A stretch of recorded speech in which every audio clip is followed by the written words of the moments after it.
You good up there? Good? Okay. Questions for Coach Scott? John? I'm the first guy, huh? Yep. You guys are putting me on the spot here. You're the senior. You just were the first guy. Well, I'll tell you what. 424 yards of rushing. That's not too bad. Pretty good day, huh? Not too bad at all. Call it a legendary day. Yeah. Well, No. what led that to happen? Preparation. We've been talking all week about the prior week, not being our best, playing up to our standards. Either way, thought the guys prepared really well. Thought I went out there and played with chip on the shoulder. Knew that the previous week before then that didn't mirror anything that we represent. Us as our standards or this program, and thought the guys prepared well, responded really well, had a great week of practice, and really went out there and and played with the kind of chip on the shoulder that we played with all week long. Has this maybe altered your philosophy a little bit in terms of having a mobile quarterback? You've got 3 guys that have rushed for over 600 yards going into your last game. Mm-hmm. You've got multiple threats in the run game, and then the play action off of that. Has that changed maybe the way you're going to recruit moving forward, the way you're going to approach things offensively? Yeah, no question. Now, again, like a couple weeks ago, like I said, we at the point right now where we're playing the way we anticipated coming to the season, playing with having the multiple options, being able to split the defense and utilize the quarterback in the run game and zone reads and find different ways to get the balls in the hands of guys that can make plays in space. From a recruiting standpoint, we'll continue to recruit those kind of players that can be electric with the ball in their hand and also have a mobile quarterback that can extend plays and make things happen beyond what's called. For Jahiem, I mean, you guys have talked very highly of him since he's got here. Is this just natural talent for him, or has he improved that much during the season? Well, I've always spoke highly of him. I was recruited, and I've been in there with him since day one. So I've always known the kind of talent he's had. Where he's grown and progressed is how he, and it's always tough for freshmen just to understand how to practice, the approach to take to practice, and how to simulate practice reps like his actual game rep, and how to actually stay focused and locked in, and also just understanding pro, which I think I told you guys 2 weeks ago I was going to be with him every step away, and make sure he is where he's supposed to be and doing all the little things right. But where he's progressed at big time is just really understanding pass protection in terms of what to look at. So he can not, looking at different pre-snap to a linebacker or feeling a different confidence-wise per a pass or a run play. So he's progressing just his whole approach to, how he practices. To be honest with you, I'm asking why he played the way he played Saturday. He practiced that way on Tuesday and Wednesday of this week. And actually had really good focus. We had great walkthroughs on Thursday and Friday, which typically on Thursday and Fridays, those are days where I pay the most attention to him to make sure he stays locked in. But he did a great job Thursday, Friday, and Saturday morning. Is that what makes or breaks true freshmen being able to play, is practicing? No question. Just understanding how to practice. And even on, understanding how to practice them too, because you get 2 work days, Tuesday and Wednesday. Those days we're trying to simulate everything from a coach standpoint that we can put in front of those guys that they'll see that'll happen on Saturday. So the first time it happens on Saturday, it's a reaction to it. It's an instinctive reaction to it, and not one there, catch them off guard. And then also, like on Thursday and Friday and Saturday, those are days the game plan is in, and you just want to sharpen your focus and literally and mentally walk through what you would do live in a walkthrough setting. And that's really tough for guys too. Those times where practice is a lot slower and it's a lot more time to talk to guys and goof around, and be honest with you, his last 2 weeks is where he's gotten he's been better. I always tell those guys that focus ain't intentional, so not natural. So you got to be intentional about it, and I'll just say, hey, what doesn't come natural today? Say focus, and so that's where he's gotten better at. So is it at all hard at all for you as a coach that obviously he had a real big day, and even though CJ scored a touchdown, he was a little bit reduced and was uncertain prior to the game. But if you get CJ back at full strength and then having this of Jahiem, do you have to, wrestle that? And how do you work those two together if you get them both? Man, it's a great combination of thunder and lightning, man. It's a great problem to have, and it's not even a problem. You got 2 super superior talents like those 2 guys. They bring something different to the table.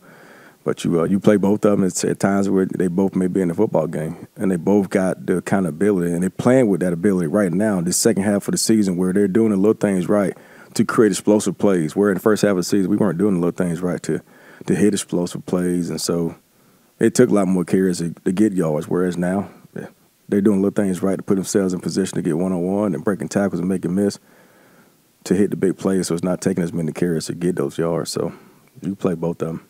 At that point, CJ only got 5 carries, but on his touchdown, he broke a tackle, bounced off a guy, and like that's what you've been talking about all year. Right? Exactly. And here's what's unique about that. And he'll tell you this. He'll say that's his. He's never been more proud of a touchdown run than that particular run. First of all, he limped 13 yards to the touchdown run, but he literally did like the littlest thing to make that touchdown run happen. And if he continue to play with that kind of discipline when he's at full strength, full health, he'll hit those big plays all the time. But he'll tell you he's never been more proud, more excited than that touchdown run because he'll tell you, I did nothing. I just ran through an arm tackle. I did nothing to create it. Where, because we talk about like letting the game come to you. Don't press to make that happen. Press to do the little thing to make that big thing happen, and he did that. Going back to Jahiem, you said you recruited him, right? Mm-hmm. We had a coach here years ago who felt like he lifted a rock and found a player in Steve Slayton. Did you kind of feel like you lifted up a rock and found a gem there? Were there other people that you were worried about, or was that one that you kind of? No, I would say so. I just do a great, just watch a bunch of film, and was able to find him. And I can remember it was a camp one day we came up with on a Sunday, and it was a downpour here. And it might have been about 50 kids here, and I mean he was a standout, big time. And so from that point, did a great job. We tended to build a great relationship. By the time we offered him a scholarship, and I had already had a great relationship with him. And How long was that relationship? What's that? 2 years? Oh, you had a 2-year I think relationship? 2 years. Yeah, 2 years. When it got down to the end and he had that productive year, were you worried like, somebody's going to come in and Not at all. No, he's a relationship. He's a relationship person. We had a great relationship. Got a great relationship with his family. So not at all. Got a great relationship. So like I said, I'm fully aware of how capable he is of doing what he's supposed to do and what he's capable of doing. I always knew he was an elite talent. Again, it's just doing little things right. And again, like I said, it comes with being a freshman, understand how to, practice with great habits that allow you to play your best when your best need, like you did on Saturday, and play with the kind of focus you needed. Okay, you said it was 2 years, so that would have been what, his sophomore or junior year? Mm-hmm. Sophomore, end of his sophomore year, junior, senior year. Had to be a real little guy. You had to be doing a little projecting there, thinking, is he going to get a little bigger? Is he going to, that kind of thing? He's always been by that. Think about it. He's short. He's not little. Okay. Yeah, he's thick. He's short, but he's not little. He put together. So there wasn't a lot of that. Well, he needs to put on. I think when we first met him, he was probably 175. Still, like say, big lower body. About 175. What's going to be his peak, or what's his optimal weight when he's fully? Right now, he's 190 pounds. I don't ever foresee him being no guy that's heavier than 200 pounds. I don't think there's a need to. He's so strong. Got a thick lower body. He's a strong kid. So breaks tackles, make miss. So just got to continue to just build lean mass. Does a great job. Do whatever Coach Joseph tells him to do. He does a phenomenal job with those guys. Whatever he is, he's powerful at that weight. No, of course, he's very powerful, explosive, and powerful. So did you get to know him when he was in Pennsylvania? Because he talked about being in Florida initially. So Pennsylvania. Just once he got to the New York area. Yeah. Yes. Normally you see a 200-yard game, and a guy will break one for 70 or something like that, or maybe even two 50-yard gains.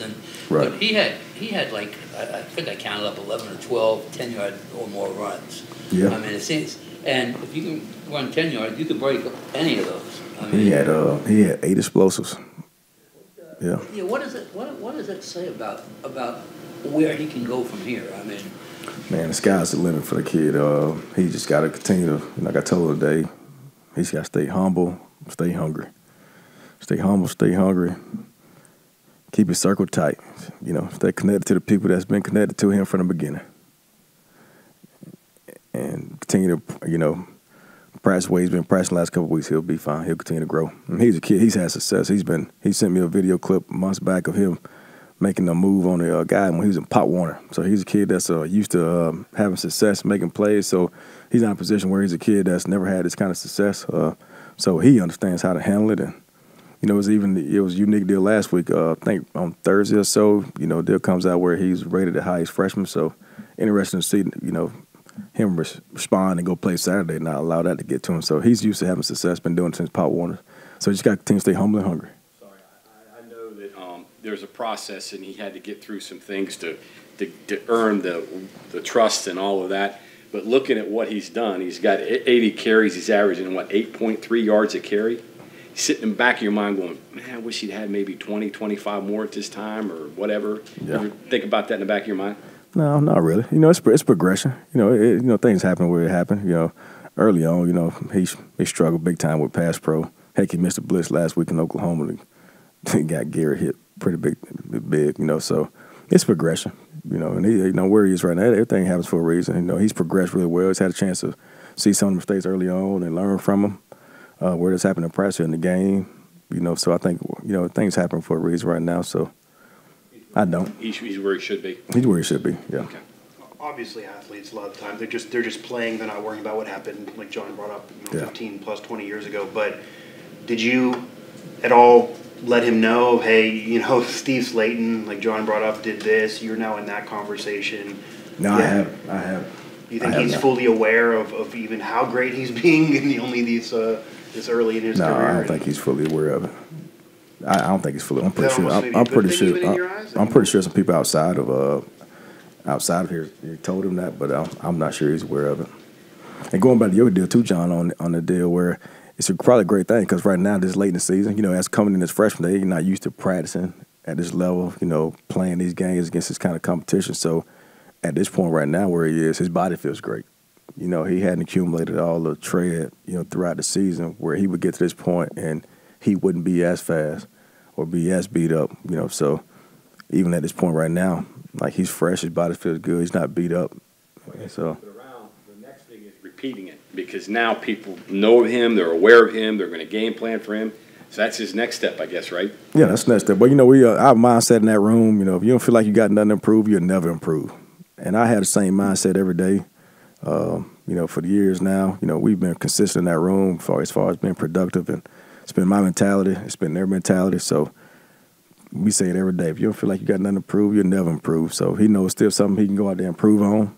Heck, he had a great run toward the goal line where he attempted to make the guy miss. He didn't go. He said he didn't go for my move, coach. So I just ran through him. Well, I'm going to say, well, he got to make that guy miss. So things like that, he got to improve on.